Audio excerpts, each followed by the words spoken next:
Strategic pause. Hello everyone, welcome to one more episode of Talking Times. Today I want to start off by asking you to do something. If you're watching this episode in a class, get your phone and enter in this link with your phone. So it's gonna help us to grow. It helps the channel. If you have a story related to an experience in a music concert, you're gonna share with us. We're gonna have a nice discussion about music, about having a band. I'm here with Luís Pires. You're gonna love this guy right after our podcast intro.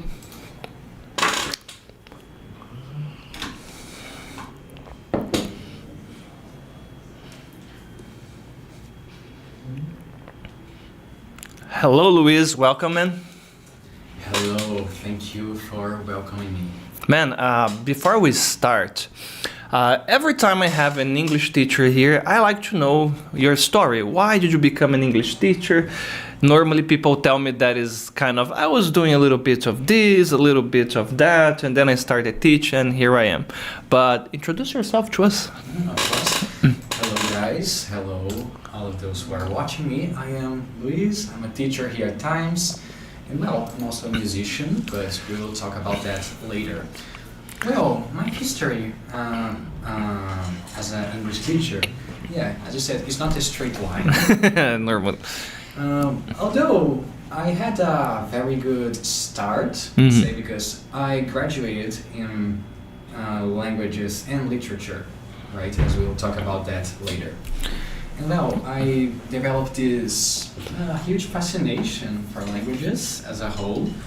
Definitely my favorite part about studying that is linguistics, like the study of languages and such. And it's necessarily the studying of languages, not necessarily the acquisition of it. Although of course I'm a teacher. Well, it just, of course I was looking for jobs and such. I could apply this fascination I have for languages, and it happened that it was here at Times. Oh, that's nice. Okay, I promised I wouldn't do it, but I can help myself. You know who had a fascination for languages? Who? Tolkien. Oh, of course. Yeah. Sorry, I have to, sneak Lord of the Rings in any possible conversation. Do you like Lord of the Rings? I actually do. It's related to the topic, okay? It is. But it's interesting now, seriously, because when you said studying languages, you mean how a language is formed or differences in the same area? Yes, exactly something like that. I like to research about language families and such, the relation certain languages have with other languages. Certain relations are very unimaginable, counterintuitive even. Favorite example of mine is the notion that, do you know the Austro-Asiatic language family? No. Languages like Indonesian, Okay. Malaysian. Well, they're in the same family. We have Hawaiian, Okay. the American states. Well, there is a language there, which is related to those languages, and another language called Malagasy. Do you know where Malagasy is? No idea, man. Madagascar. Oh, that's interesting. Yeah, the native language of Madagascar is related to Indonesian and Malaysian and Hawaiian. And yeah, basically the people who originated this language family were really good sailors. Okay, so is something like this. They were exploring, eventually they went to a complete different part of the world, and the roots in the same language is still there. It's still there, yes. Nice. And it's very crazy to think that, especially in the case of Malagasy, that someone from Southeast Asia, a people from Southeast Asia arrived there before any other African people, which is much more closer. Yeah, and we are talking about, I don't know, hundreds and maybe thousands of years ago, something like that. Exactly. Man, imagine with those makeshift like boats, without the technology we have today, and they could do something like that. So I imagine when you are teaching an English class, Luís, you are well prepared to answer those questions, like, oh, why do I have to ignore letter K in night, or this, because I guess maybe you have studied this in archaic English. They used to pronounce these words or something like knight and stuff like this. Exactly, especially the newer students. There are a lot of cases where I need to correct, especially this specific example of knife, knife, know. Yes.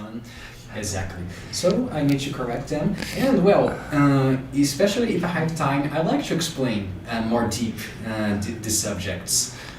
For example, basically this is historical.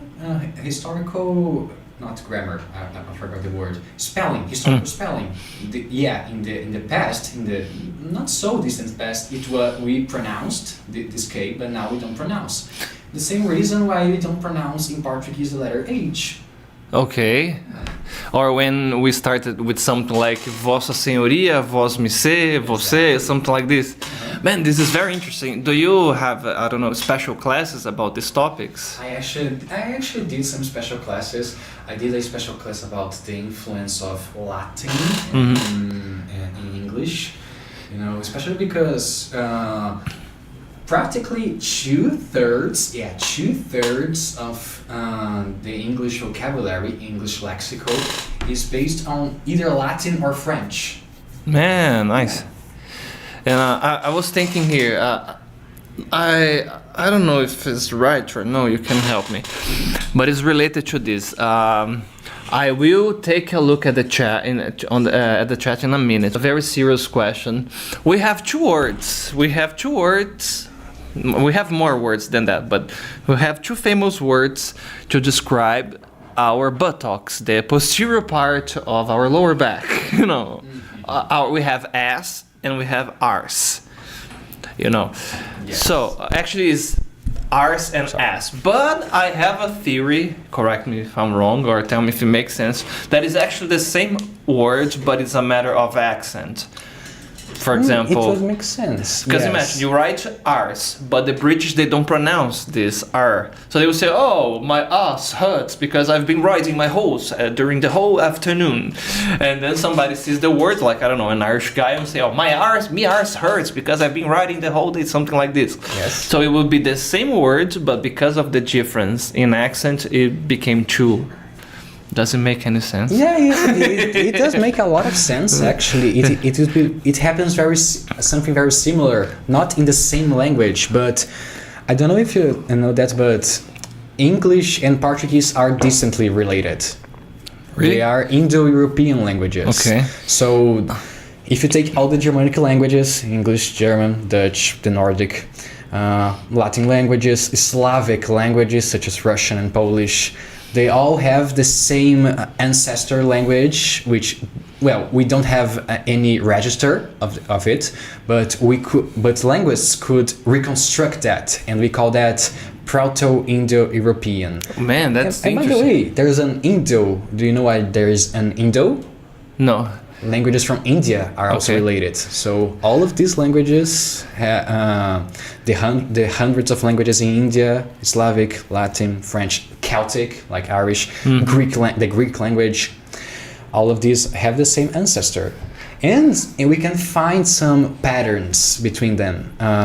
For example, this example is said about S and R's.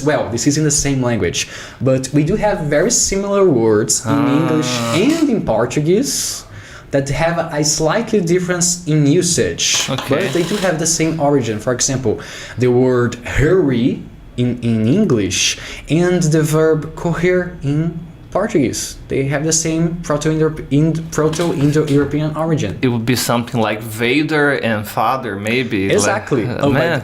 You said Vader. I think you know where the name Vader came from, right? Star Wars? Yes. Here's the thing. It's not the same.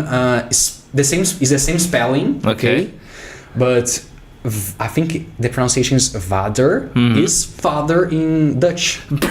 Man, this is very interesting. It was very intentional, I think. Yeah. So the name of the character had a spoiler in it already. Exactly. Man. Although, and this is very crazy, I was like, well, did the Dutch watchers, the Dutch fans of Star Wars notice that when they... Oh, it makes sense. And I did a small research on Reddit, and they're like, yeah, it was we interpreted the usage of this name at first as a, authority figure, maybe. Authority, yeah, it makes sense. But not only that, it sounds cool, and they pronounce it in an English accent. Ah, okay, yeah, not Vader. Yeah, Vader. So they were like, that's it. And it's the word sounds evil enough especially with the English accent. So that's it. This is two nerds talking about random stuff. Man, and this is very interesting, especially because probably when they discovered that Luke Skywalker is his son, probably the Dutch guys, they were like, really? Like, it was here all along. Yeah, I mean, if you watch in the chronological order, it might not be as fantastic. Yes. Now it's not that big thing. Like, let me take a look here. Oh, hello, Kaveh. Shout out to you, man. Thanks for being here. He said good luck to us. Shout out to you, Ana Paula. She said I'm here. Okay. Eliane has one hi. She's asking, please get a... Okay, it's fine here. She was saying something about my microphone, but it's fine. It's okay. Okay. Problem solved, Eliane. Thanks for the feedback. Okay, now... I was asking, we were talking about this linguistics aspects because I asked you about how did you become an English teacher? Yes. So when you learned English when you were at the university, or have you learned before, Luis? Oh, I have learned that. Basically, English I acquired through life. I like to say that. You are like self-taught? Not even self-taught. There wasn't a specific moment in my life that I thought to myself and said, I'm going to learn English. By the way, when I was 12 years old, something like that, I remember have a certain despise in learning. It was because, I had certain subjects I like, such as fantasy series, Star Wars, some Lord of the Rings, music, and other topics like history, psychology, philosophy. And I started to only find these subjects in more things about the subjects in English. Ah, okay. So knowing the language opened another universe for you to get in touch with the things you had interest. Exactly. And this is something that we can tell our students too, because I don't know if it's the same. You are from Times Amoreiras, correct? Exactly. So I imagine we have a similar profile of students, like adults. A lot of them work with technology, so they have this very they're driven to learn English because of their careers. And some people that want to travel, but despite all of it, when you know another language, you have access to a whole new world of books, TV shows, movies, and a lot of stuff that it wouldn't be able for you to acquire if you only spoke your mother language. So with me, it was a few books that they hadn't been released here in Brazil. And some courses too that I could find on YouTube, there is a psychology course from Yale University with a psychologist that I like because I read his book. I could had a course there, and this is amazing. You have access to a lot of stuff there, So was there a moment, Luis, that you realized, I'm fluent in English? Because with me was when I was at the cinema watching a movie and not reading the subtitles. But what was with you? Yeah, I think what helped me a lot was exactly this thing that I spoke to you. Like, there is no...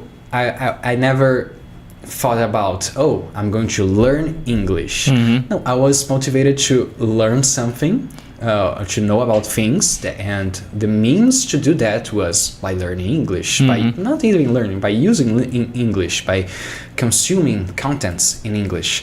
So I started to do that, and I never thought about how I was progressing through my English knowledge. It just happened. Man, it was just a consequence. That's nice. Yes. Because you removed all the pressure that a lot of students have. You know, like, oh, I have this class, I have to speak like this or like that. This is a very good hint, by the way. Relate the learning process to stuff that you like. You know, watch stuff that you like in English. I remember when going through the main topic here, that is having a band. Before I could have my first band, I had this friend that later on we formed our first band. He was the guitar player, and I wanted to sing like Bruce Dickinson, you know. tough. I couldn't do it. Okay, don't get your hopes high. But I remember trying to memorize Iron Maiden songs.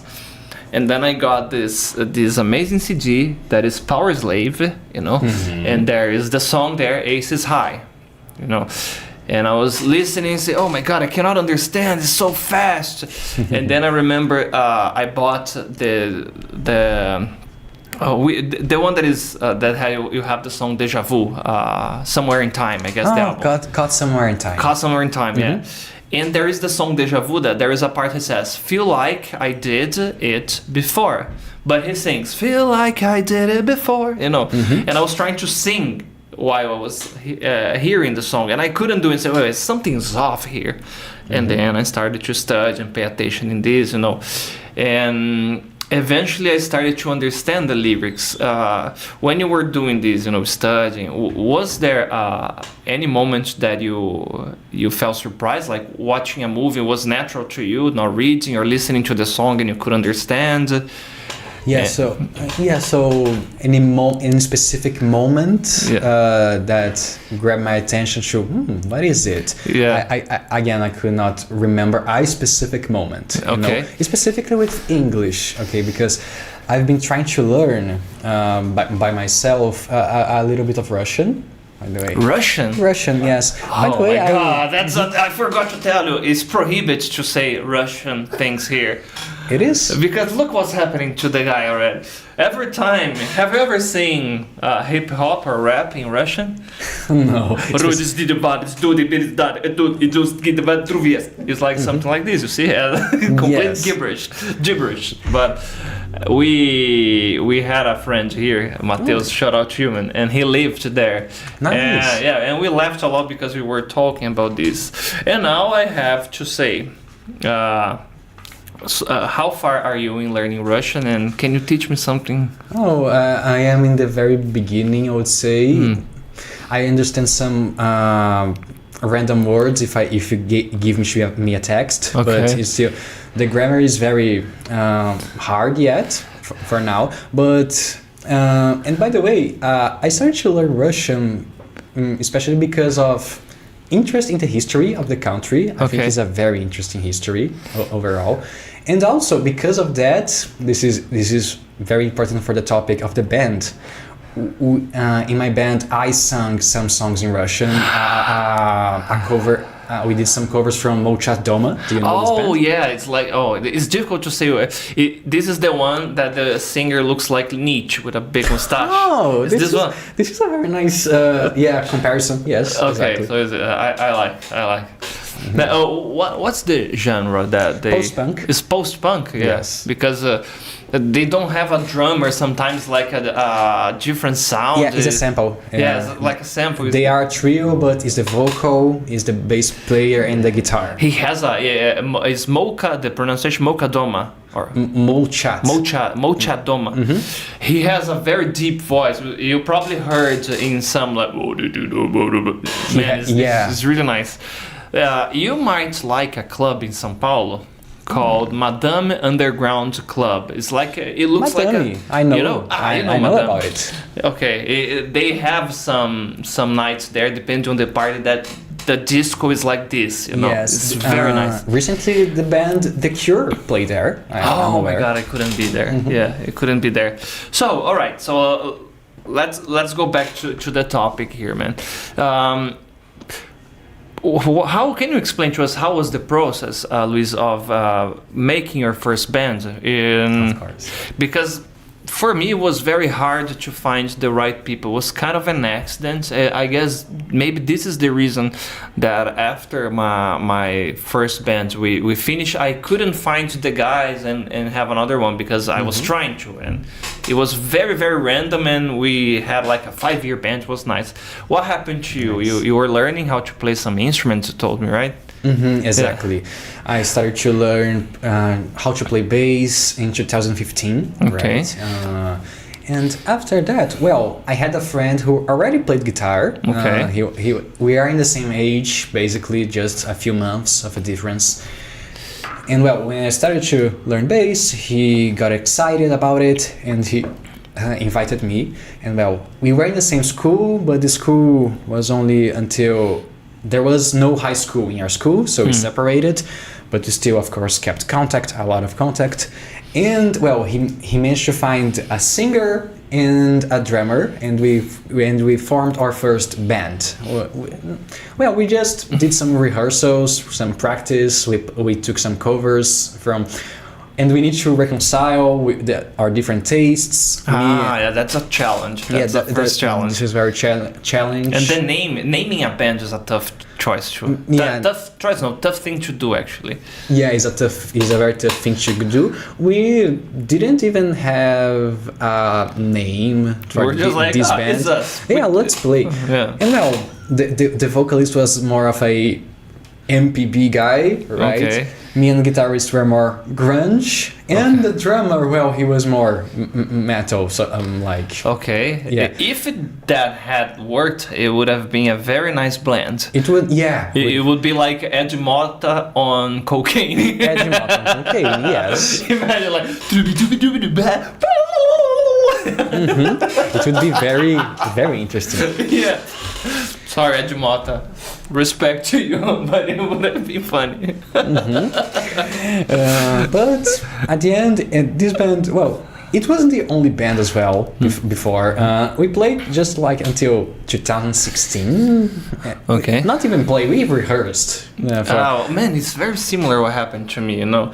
We were, my cousin, you know, he was doing bass classes, you know, he was the bass player.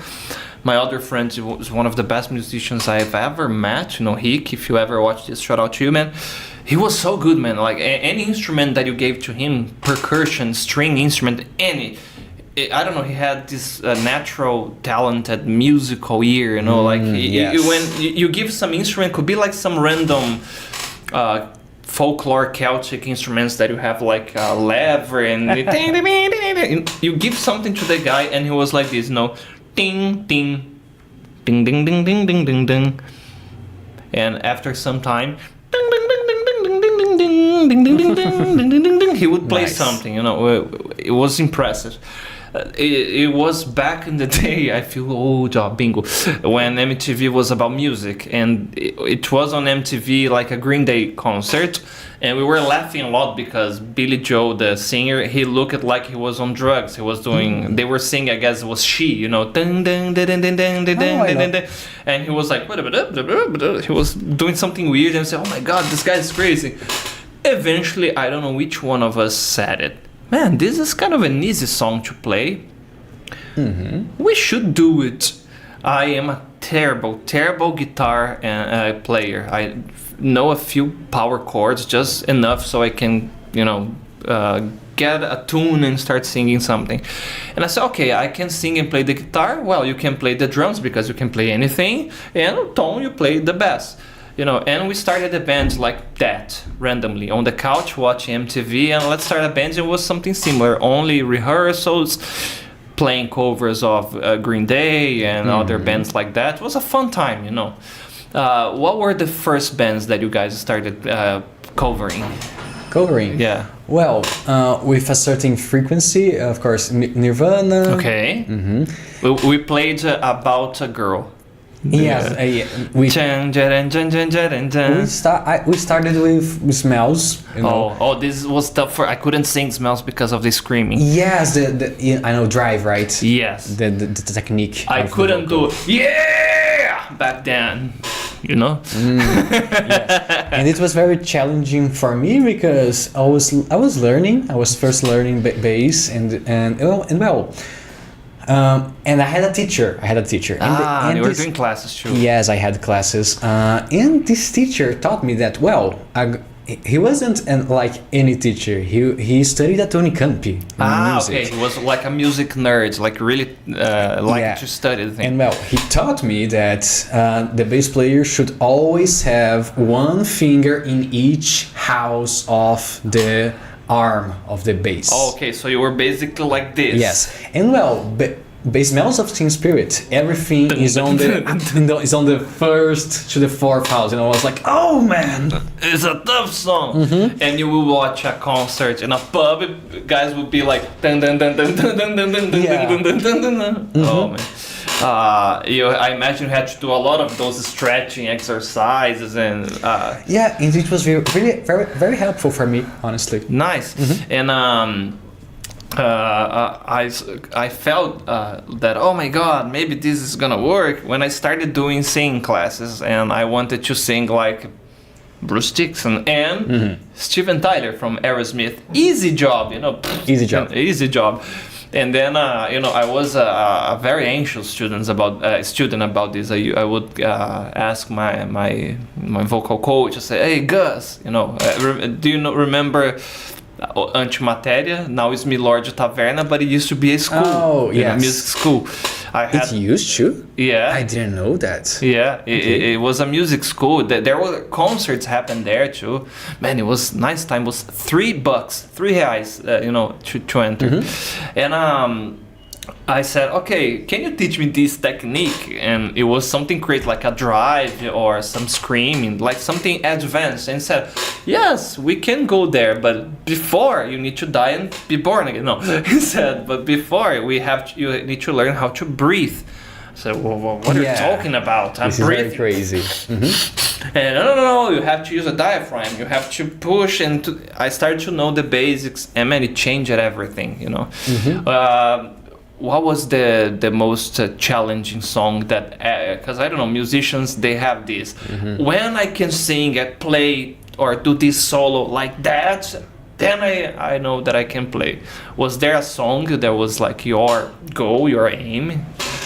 I never worked that way. Good.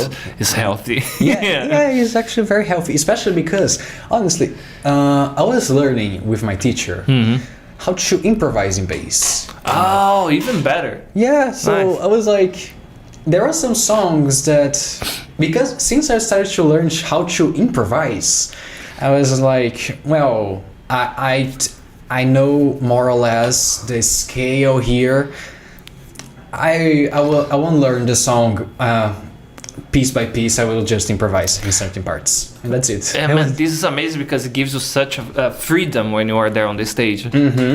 Especially because, as most bands, right? I started with covers. So like, well, first of all, to be honest, most people don't hear the bass, and another thing, people don't want to listen the same song if they are going to see live again. Yeah.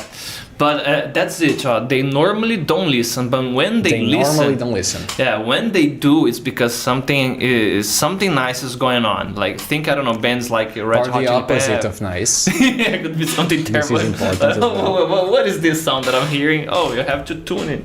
Yeah. Nice, man. This is interesting. Let me take a look at the chat here. Okay.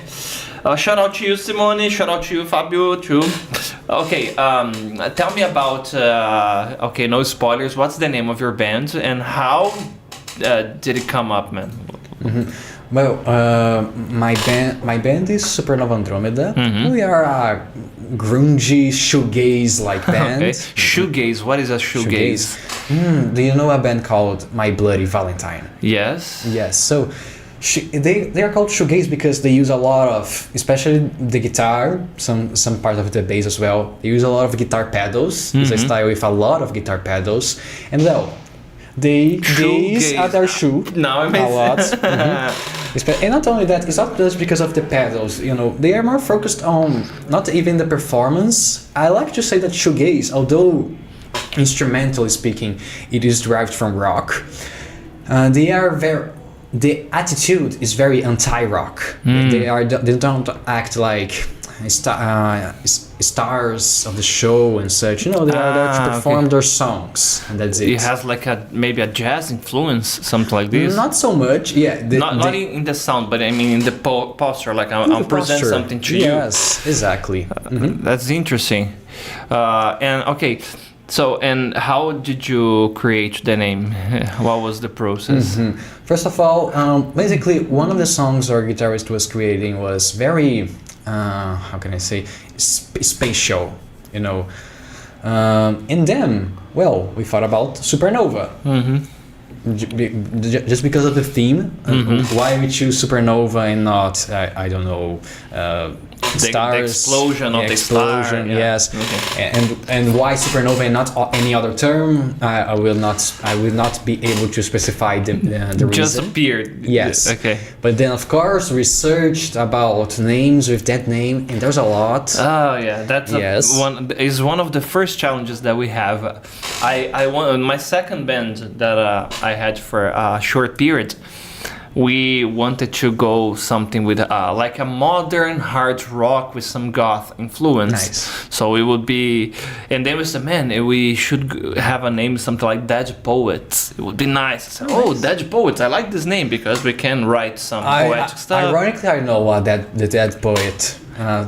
Is that Poet Society? Yeah, I love that movie with Robin Williams. No, yes, there's this movie, but there's a band. I know that band. Yeah, there are a lot of them, and a lot of them. Then if you Google Dead Poets, you'll find a lot of stuff about the movie. If you put Dead Poets band, a lot of them. And then we say, okay, we need to put something to differentiate. We put a number. Oh man, I had a band with a number already. My one of the first name we had for a band was Food. Like food, because we were choosing the name on the food court of the mall. and then it was funny because a number boom popped in one of the restaurants, 147. The password. And I said, there's that car, the Fiat 147 here. Let's say Food 147, just like a gag. And 147, nice. This was our first cover band. We had one song that was from us. But anyways, it was completely random. And this other one, the only thing we could do, we like this name, but there are a lot of bands already. Put something else. And then we thought, put Ink. Or because there was Black Label Society, it was a band that he likes. Okay, Dead Poets Inc. That's it. Nice. And it was like that. So, how did the Andromeda part came? Well, we wanted to continue with the spatial influence, so we put Andromeda. Nice. Because no relation with Knights of the Zodiac? No relation. Especially because out of the guys, because in the formation, on the first formation of the band, we had, it was me and the other drummer, Lucas. Well, both I and him, we liked anime. But I'm not sure if Lucas liked Senseiya. Okay, let's see if we go to any forbidden topic, part 2. What animes do you watch, man, and do you like? Okay, I like JoJo's, I like One Piece.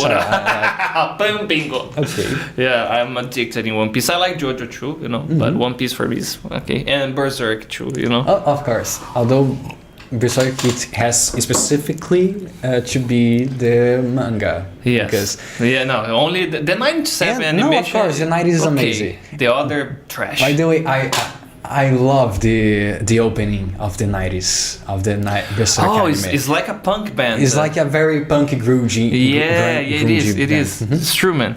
Yeah. Okay, we got sidetracked. And the accent is fun. Yeah. One thing that talking about crazy bands, a lot of these animes, they have the very crazy Japanese bands, like it's a J-rock with metal influence and screaming, and man, There is one band that that would be like for Edmota's on Cocaine.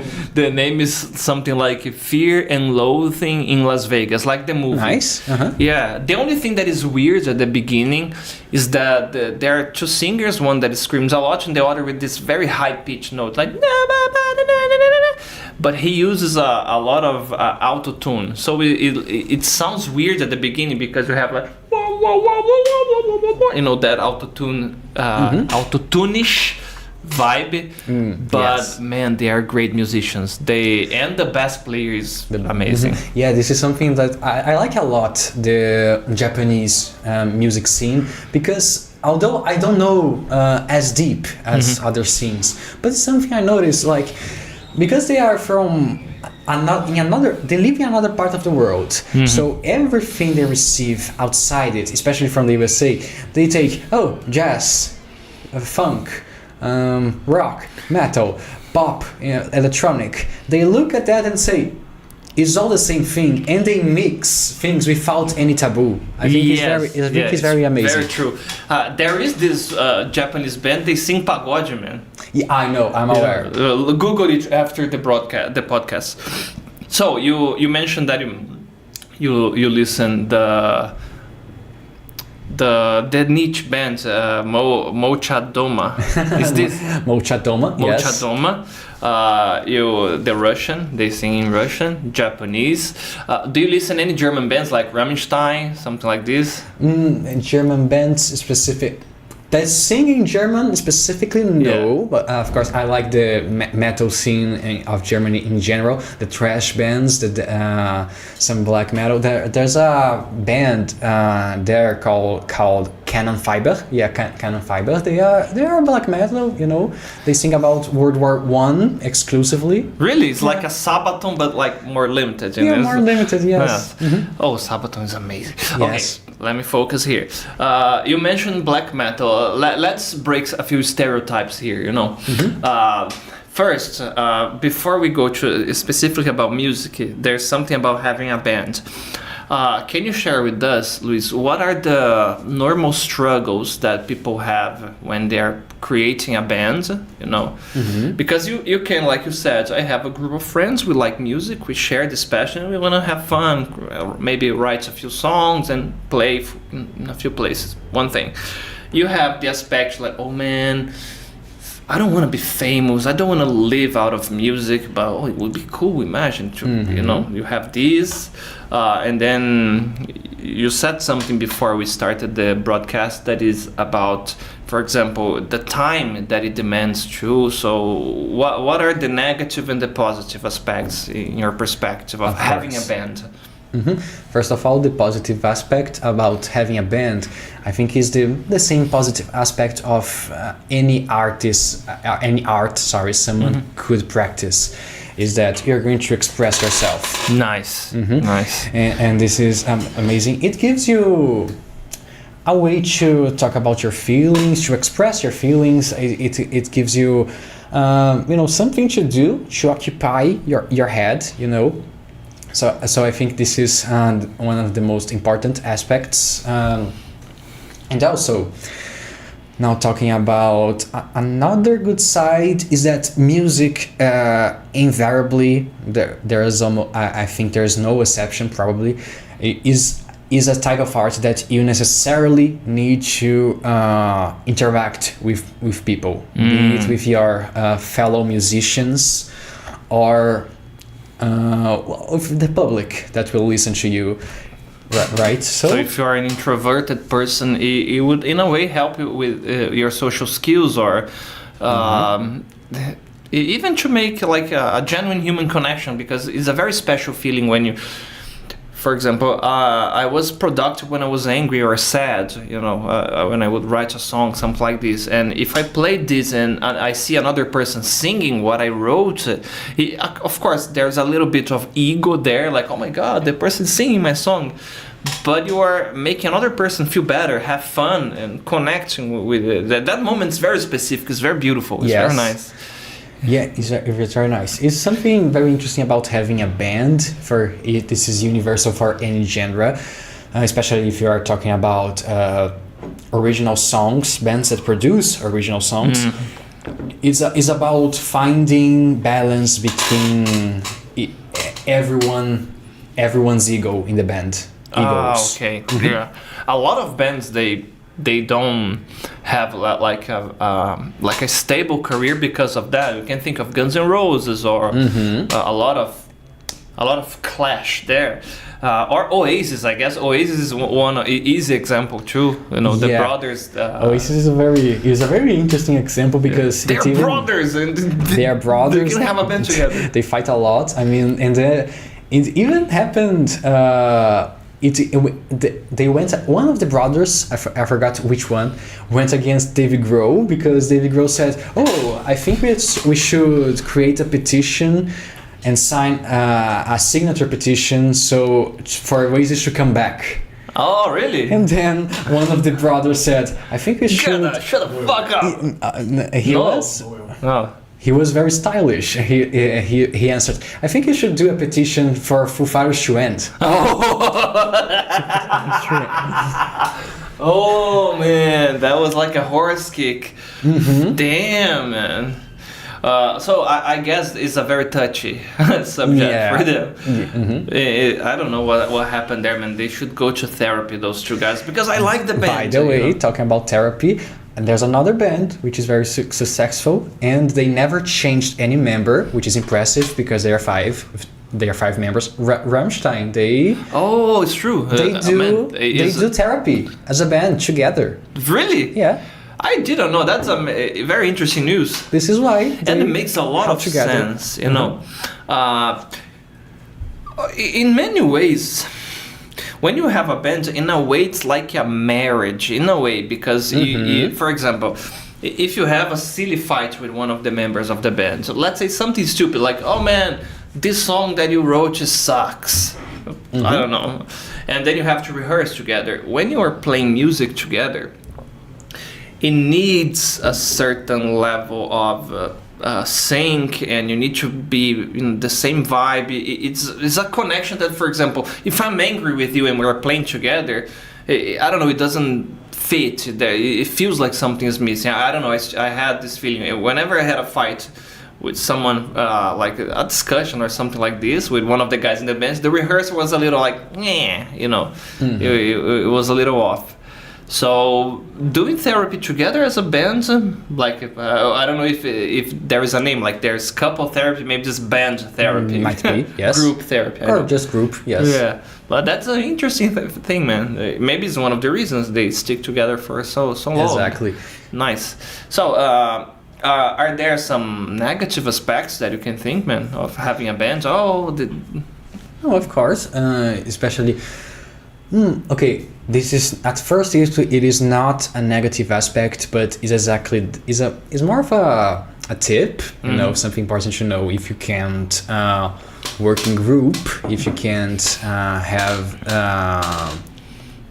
how can I say, compromises, you know, certain compromises, it will be very difficult for you to have a band.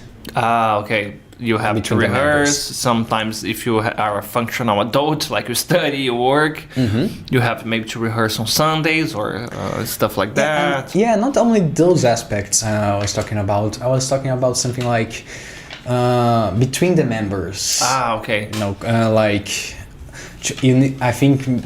I think all the members, if you have a band, all the members should learn to accept criticism. Of course, learn how to do criticism. Don't just talk without any consideration. Your song sucks. Yes, something like that. Yeah. Exactly.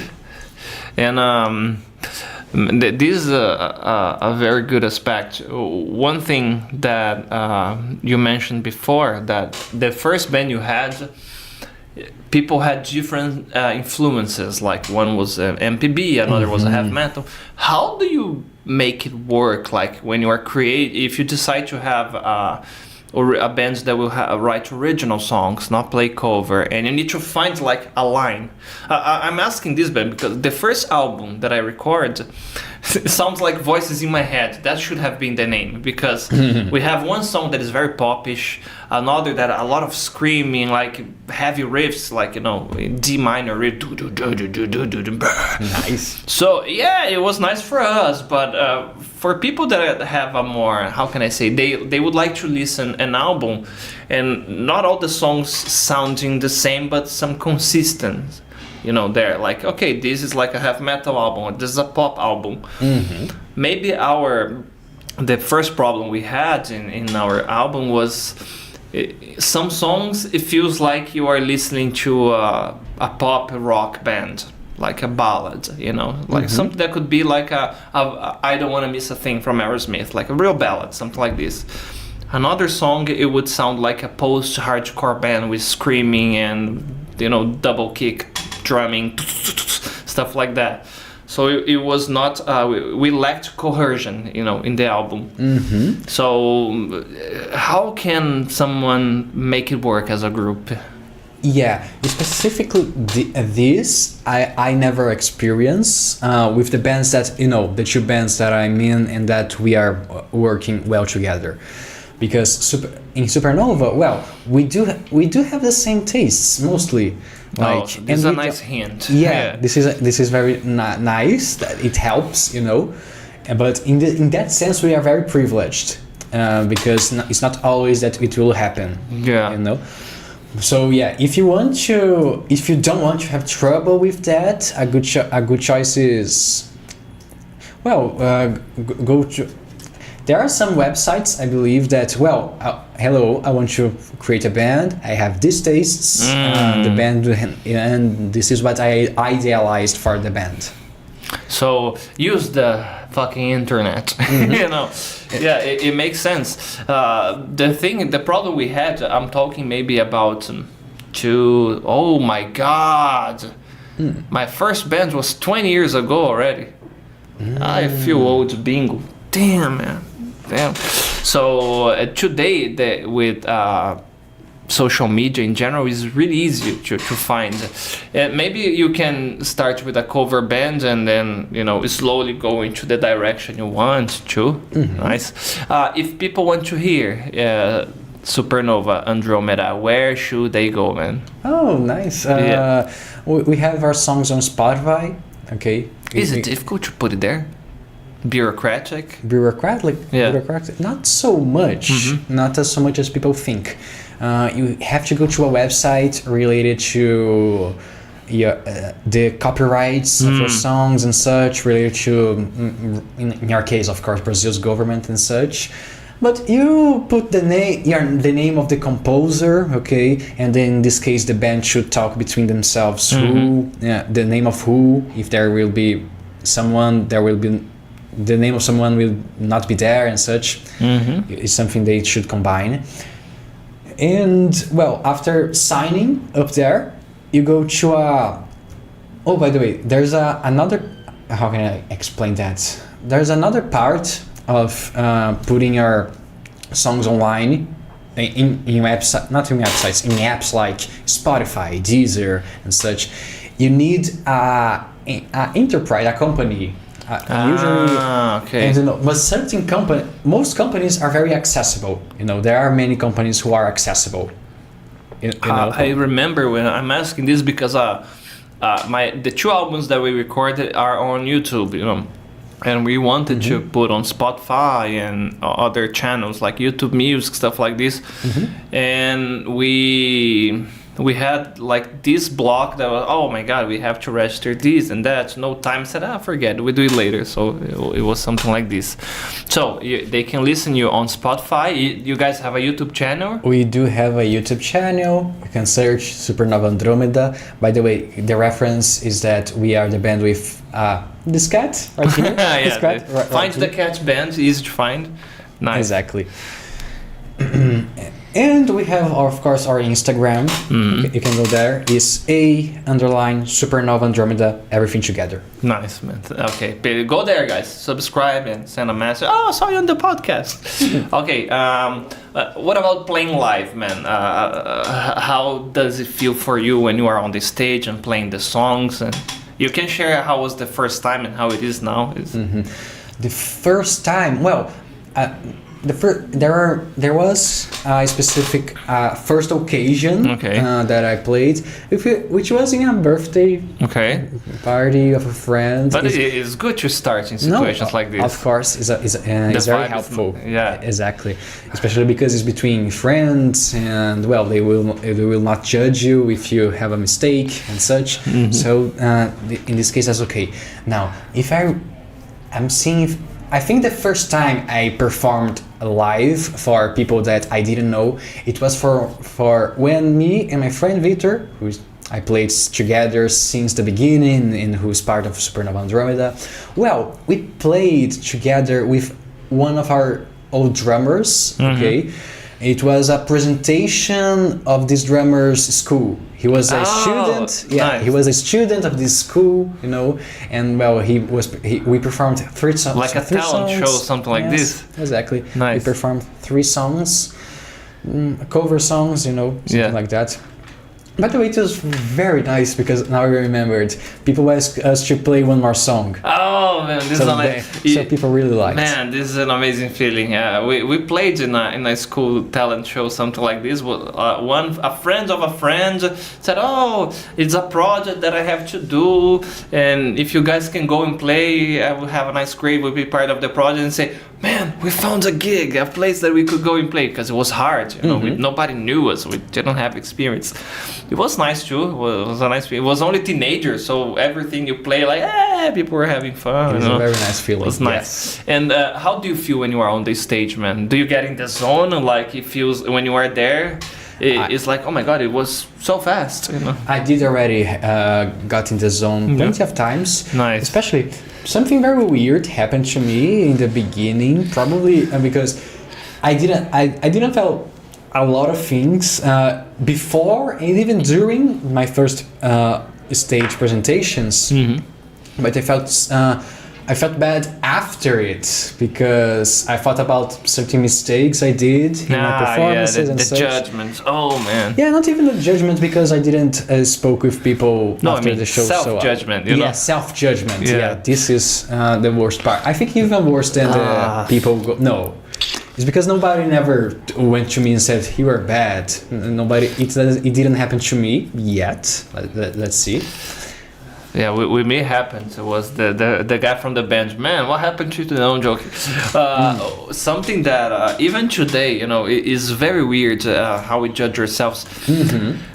I see some videos, and I remember that after the concert, I said, "Oh, in that song, I didn't quite hit that note correctly, or I was a bit off tune here and there." But people were having fun, and sometimes you can ruin a nice experience because of this self-judgment. Today, I watched some of the videos on YouTube. Sometimes I say, "Man, it was fine. It was nice. It was a nice moment." And so this, I guess, would be a nice hint for us to recommend. If you're having a band and you are having fun, focus on doing what you know and connecting to the people there. This is very essential. It's so boring when you watch a band and is like a DVD, everything perfect. And today is very common. You watch a live DVD, is recorded on the studio, Yes. and everything with auto-tuned. There is this YouTube channel, I guess it's something Nanana Pegasus, is a guy that he is a very good musician and producer, and he analyzes, this is live, this is not live. Nice. And I remember watching, for example, there are some Skid Row concerts from the 90s, and you see Sebastian Bach singing. A lot of the concerts, he doesn't sing perfectly. And then I said, man, this guy's a great singer because I know this, because of this mistake here and there, I know that it's real, that the guy can sing like that. Yeah. I think in my band, especially Supernova, we do like this style of rawness. Yeah, it comes from the grunge yes, thing. Very, very grungy thing. Yeah. Yes, even especially in my. This is very nice, by the way. I have. Do you remember that I said that we sing covers of Mo Chat and such? There is a video okay, of me playing, of me singing, and we put the You can do that deep we put voice. the subtitles. Nice. I don't know because fun story. That was my first time singing Okay. and playing at the same time. Nice. So I progressed a lot, singing and playing. Nice. And well, we put the subtitles in Russian. Oh, so did you get some Russian comments there or not yet? Not yet. It's gonna happen. It's gonna be nice. Mm-hmm. Another beautiful thing with English and music in general too, you can connect with people from all over. Yeah, it is amazing. Yeah, this is very cool. And well, but there was a part that I completely forgot the lyrics. And well, we put that in the in the subtitles. We put a lot of interrogation marks. This is very intelligent because it's like, oh, he forgot the lyrics, it's just gibberish. Exactly. But the good thing in Brazil, people won't notice. Only a hardcore fan who said, oh, he didn't say that. That's the Yes, exactly. That's nice. Oh, somebody's saying here, hello. Hideaki Noguchi, shout out to you. Sensei is the best. How can a normal person not like this anime? Oh, I do like, but okay. Oh yeah, you were talking about some friends that you had. Mm-hmm. Okay, the question that I saw on YouTube there, what are your influences, Luis? My influences? Musical influences. Of course. Well, in general, of course, rock, some metal, by the way, in the part of rock, especially grunge, of course. And now in my playing, because one thing is my influences and how I perform and such, and the other thing is how I play. Well, bluesy, this is something I noticed when I play. There's a lot of blues in my style of play. Oh, it's from your father, maybe. Maybe comes a little influence from there. Yes, nice. It might be. Especially because I had a teacher, so I had a lot of I practiced a lot of the scales, pentatonics, Greek modes. I don't remember all of them, but I only remember the anonymous, like the audio. Exactly, yeah. But I know how to type. In the arm of the bass. And what bands are normally on your playlist, man? On my playlist? Yeah. It always changes. I always research for new band and such. But, for example, right now, some shoegaze bands, like, this is very unknown band, but Downhill Willows. Downhill Willows, nice name. Yes, it's a very nice name. It's from a German guy. He's a shoegaze band, very nice. Another one, well, yeah, it changes. It depends on the day. Like today, I was hearing Death, the band Death, the death metal band, and yeah, so it depends on the time. I always go back to a playlist which is a playlist of Naruto's openings. Oh, they're good. They're good too. Yeah, they're good. Yes. What's the name of the one that... Classic or Shippuden? Can you hear me? Can you so... Flow. Amazing. I love this. I knew by the... It's a band. Is the band, right? Yes. Yes, it's amazing. I knew this band because of it's in the Pain saga, Of course. Oh my god, so sad. No spoilers of Naruto, But anyways.